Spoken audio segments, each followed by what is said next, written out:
today I'm gonna give you your flowers. Yeah. I don't know how much longer I'ma be here, but while I'm here, give me my flowers. I don't know. Welcome back to Between the Takes. I am here with Junee. Junee, thank you so much for coming on. If you could introduce yourself, please. Hello, my name is Junee. I'm a Philly-based artist. I do R&B, neo soul, a little funk, jazz. I'm very well versed, and I just perform. I record. I do some poetry. I songwrite. I arrange. And yeah. Yeah. You sounded amazing. I loved the tonality of your voice. We'll talk about that more. But if you could just mention your amazing accompanists. You had 2 different keys players and a bass player. All of them were killing. Yes. So my first keys player, her name is KD, amazing artist, producer. She has her own studio called Mellow Sound Studio. You can find her on Instagram. And the second instrumentalist that joined me, first was Patrick, who was on bass, and Quincy, otherwise known as Monty, on the keys. Shout out to all 3 of them. Check out Mellow Sound. Yes, please. Mellow Sound Studio or Mellow Studio? Mellow Sound Studio. Mellow Sound Studio. Yeah. Oh my gosh. But thank you so much for reaching out. I think you reached out to me like a month ago and I had a band cancel on this day and I was like, you want to jump in? It's you want it now? How fast can you be ready? Yes. I've had sometimes where like I'll reach out to the artist or I'll be talking to them about a date and they're like, oh, we need more time to like get ready. But how fast you were ready to go was perfect. Yeah. Oh yeah. I'm always prepared. Me, it might be the Virgo in me, but I'm just always ready to go and to have songs prepared. Me and my band, we kind of have the same amount of songs. Like we go through the album pretty often and then like other songs that are our vibe. So whenever we get called, we have something to show. Yeah. Flexibility is key, especially as an artist. If you're wanting just any opportunity to put your music out in front of people. Yeah. I've seen you posting and performing with a much larger band. Why don't you tell me about them? Yes. So I have my own band. They're called Junee and the Earthtones. I'm Junee. They're the Earthtones. We kind of became a band about a year and a half ago, exactly now. Originally just to record our Tiny Desk submission, our first Tiny Desk submission. This is when I released my first EP called Dear Diary. And I think it was my saxophone player was like, we need a name. And then both my keys and my saxophone was like, the Earthtones, because I'm all about earth tones and browns and things that compliment my skin. I'm like, oh, that's perfect. So ever since then, we've been a thing and we've been going strong. Awesome. I can't wait to I got to go back and listen to your stuff again because I listened through your album when you first reached out to me and I was like, oh yeah, this is a vibe. And I was like fingers crossed hoping you were bringing the full band, but I really liked the setup you guys had today. Yeah, it sounded nice. Thank you. With a lot of your music, you were saying that you were forming it specifically for the Tiny Desk and the album with the writing. Did you do it mostly with the band or was it a solo writing thing and then bringing the band in? Yes, solo writing, kind of like because like I'm all about my ear. So like I'll get to writing, but then like I'll hear a certain melody or how certain things are and I'll record it and then I'll give it to the band. I'm like, here we go. How can we build on this? So they have pretty much have full creative like freedom with the album, especially like my horn players. Like I let them do whatever. I'm like, okay, here's one horn part that I want, but what else can you come up with? Or if you want to do something for the whole album, you can do that. So they really deliver it. So it's really a collaborative work. How many horn players do you usually run with? 2, a sax player and a trumpet player. Nice. Yeah. Solid combo. Sax always sounds good. I don't think I've heard a genre that sax doesn't sound good in. Right. It's so nice. You were saying earlier your styles that you kind of hit as an artist. What did you describe those as again? I'll say, like I said, R&B, jazz, neo soul, but I really go for a nostalgic sound, like a sound that you heard when you were younger, back in the day. Yeah. Very vintage, very old school, very earthy. I can see that. Yeah, with the tonality of your voice, like I was saying earlier, the tone of your voice, I love when female vocals have that like nice lower tone to them. Yeah. Like I wouldn't even call it an alto because like you can hit the higher notes that you need. We heard you do that in a couple of the songs, but like you were hitting these awesome low tones that I loved. There was one part in You Make Me Feel So Good, just listening to you sing that. I wanted you to keep hitting that note every time. It sounded so good. I'm gonna have to like go back, listen to it, and text you which part it was. But it was just the tone of your voice. It felt like it would hit the subwoofer and rumble it perfectly. Oh, thank you so much. Oh wow. It was it was really good. It was a lot of fun. But what were the 3 songs? I just said the name of one, You Make Me Feel So Good Inside, but what were the other 2? Yeah, so the first song that I did with KD is actually unreleased and it's called Flowers. And then the other 2 songs that we did, those are on my album, Hood Butterfly, which are Ashe and You Make Me Feel So Good Inside. Hood Butterfly. I like that name. Thank I like that you. name for the album. Where'd that come from? Originally, the name of my album was going to be Change is Inevitable because that's like a quote that I always say. But I'm like, no, I need something that's going to be a bit more catchy and, you know, nice to see. Like change is inevitable, cool, but like what can really catch the eye? I love butterflies, so that's another thing. And I'm like, butterfly, it feels right because the basic concept of the album is just like growing through all your trials and tribulations and, you know, going through the good, the bad, the ugly, the spiritual side of things. So I'm like, I feel like that's the perfect depiction of what the album is, Hood Butterfly, growing through the things you go through. Yeah. No, and you're right. That is a very catchy title. Yeah. Like I can even hear someone like that feels like how everyone just references like not to bring him up, but like whenever anyone talks about Kanye, they're like Graduation immediately or someone like it's just an iconic album name. Right. And everyone's gonna be like, oh yeah, you remember Junee in the Hood Butterfly era? Yeah. Absolutely. Yeah. That one's really good. Thank you. With your writing, you were saying that you will just hear a lot of things on your own. Do you have any specific inspirations that you like to pull from, or what did you pull from kind of for the album that you just put out? Oh man, definitely some Erykah Badu. Love Erykah. Stevie, just his chord progressions and like how nostalgic and magical his music sounds. I definitely went that route for a lot of the songs on the album. Jasmine Sullivan, that's Mother right there. Let's see, Robert Glasper, love his progressions and the way he does things. There's so many more, but I would say those are the main inspirations. Yeah, there's always going to be some inspiration that you don't even know is having a factor, but it's just like that ingrained in you. Yeah. You're definitely pulling on nostalgia with some of those names, and I love it. Even with your sound, like it does have that nostalgic sound, but it's definitely like neo nostalgia. Yeah. Like it's new. Yeah. It feels reinvented with the way you're doing it at the same time. Right. Yeah. But you also mentioned with the first song that it's not out yet. Do you have a date for that coming out? Not yet. We're still trying to promote the album a bit more before I start releasing new works, but very soon. Okay. Very soon. Sneak peek. You guys aren't even, you can't listen to it anywhere else. Futon sessions only. That's great. You were mentioning earlier that as much as you do the solo artist thing, you do your own thing.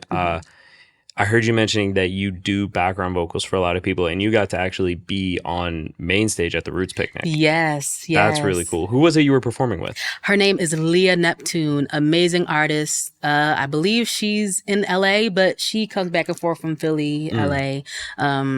Amazing vocalist. I wasn't even expecting the call. I was like, oh, I can't afford the Roots Picnic, where money's tight right now, fresh out of college, and then I got the text and she was like, yeah, could you do soprano vocals? And she unsent the message and I'm like, wait, hold on. So I texted her back. I was like, well, I can do them if you still want me. And yeah, it was just a great process. She's an amazing person. Our entire team that we worked with was amazing. The day of it was raining, but it was just like it was like a superstar experience. I'm like, oh my God, I'm in a trailer, a green room, like the main stage. It was a really cool experience. It'll be one day. One day it'll be Junee. One day it'll be Junee and the Earthtones. You know? Will be there. Yeah. They'll get their own trailer. Yes.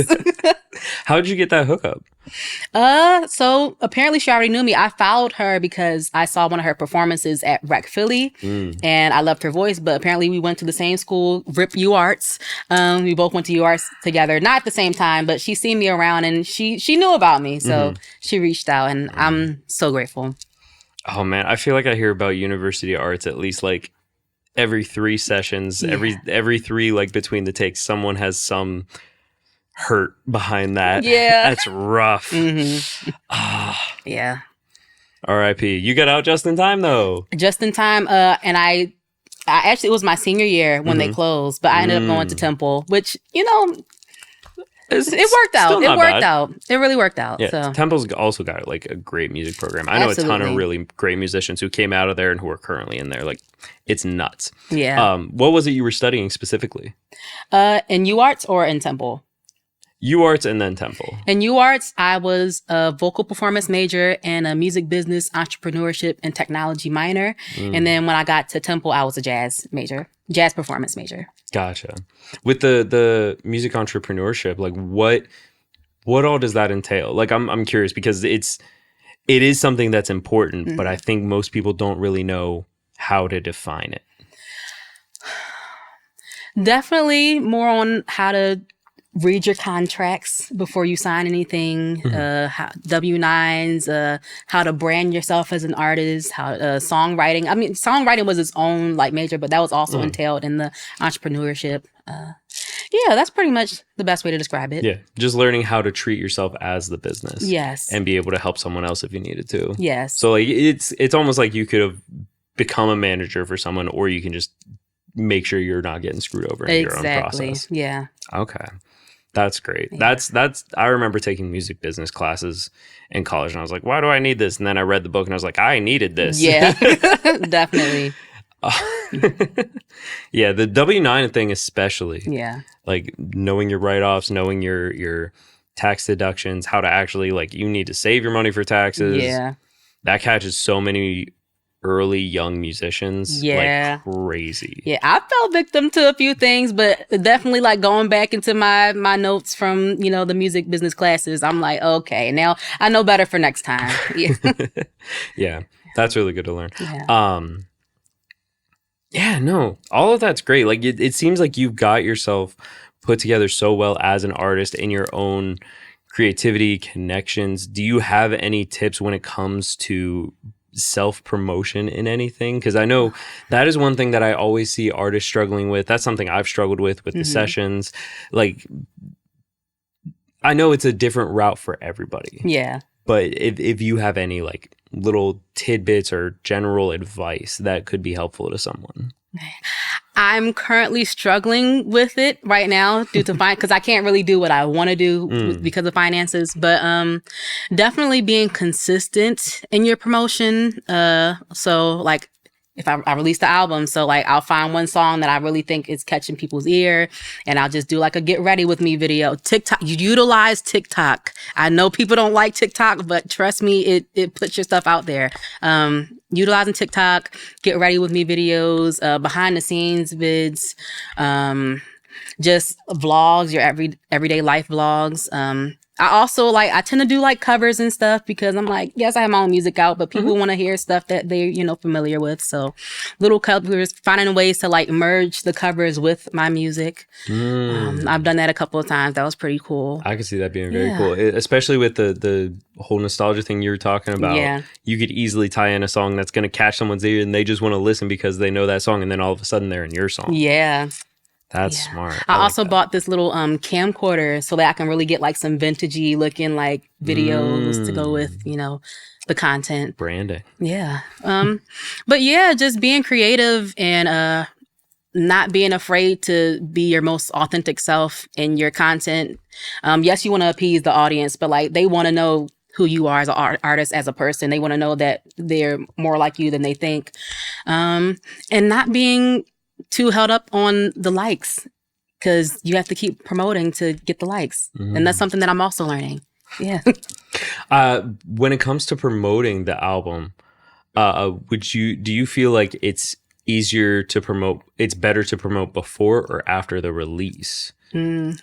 Definitely before. I wish I would have taken more time to promote before. I did a little bit. It definitely had some traction beforehand, but definitely give some anticipation for people. Like, oh, like I can't wait to hear the rest of this. And of course, I had other music out, so people were already waiting for music on my end. Right. But definitely beforehand. Afterwards, then yeah, everyone knows it. More people can collaborate and do their own thing with it. But yeah. Did you find yourself promoting a certain song and then that song not even being the one that most people liked? No, the first song that I promoted, it was my single. It was "You Make Me Feel So Good Inside," and everyone was doing their own little thing. I performed it at a lot of like open mics and like gigs that I had, even like little hotel gigs. People walk up to me and be like, "Oh, where's that from?" I'm like, "Whoa! If you wait a few months." Yeah. Yeah. Okay, that makes sense. Yeah. Yeah, because I've just seen some artists where they'll release the album, they'll be like track 1, that's the one everyone's gonna love, and then all of a sudden everyone's really hitting with track 5, and Definitely. they're like, we got to change our whole promotion schedule. Yes, I'll say the songs that really attract people on my album are "You Make Me Feel." A song called "Brown Skin Man," which used to love the song, but it has some trauma tied to it. So I'm like, I'll still add it to the record. But yeah, I definitely thought some songs would be more, like "This Is It" for other people. But no, like a lot of people have their own favorites. Like that's the one thing about the album and like the reaction from everybody. Everyone has different favorites, which I think is very cool. Yeah. Oh yeah. That you always want people to not all just like the one song, because I feel like if I had put out an album and everyone just liked one song, I feel like I'd be like, am I a hack? Can I only write one good song? Right. For real. The fact that everyone's liking all of them is probably like a huge confidence booster just on your writing style. Definitely. But I feel like it could also be confusing because then you're like, what do I keep writing the style as? Yeah. Yeah, I'll definitely say there are multiple styles in the album.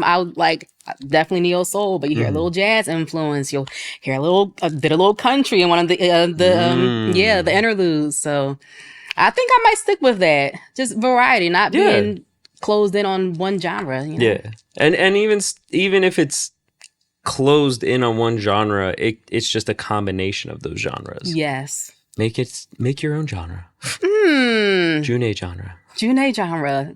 Noted. Well, this has been a lot of fun. Thank you so much again for reaching out and coming on. Of course. And doing these amazing performances. All 3 songs are great. Thank you. Remember, the first song, it's only here. So you got to wait for a while before you can hear it anywhere else. So keep coming back. Thank you again so much for coming on. Where's somewhere that they can find you? Like social media platforms, everything, anything you want them to be watching for? Yes. You can find me on Instagram at Junee Songs. That's JUNEE.SONGS. You can find me on Facebook at Junee, Haley Joyner /Junee.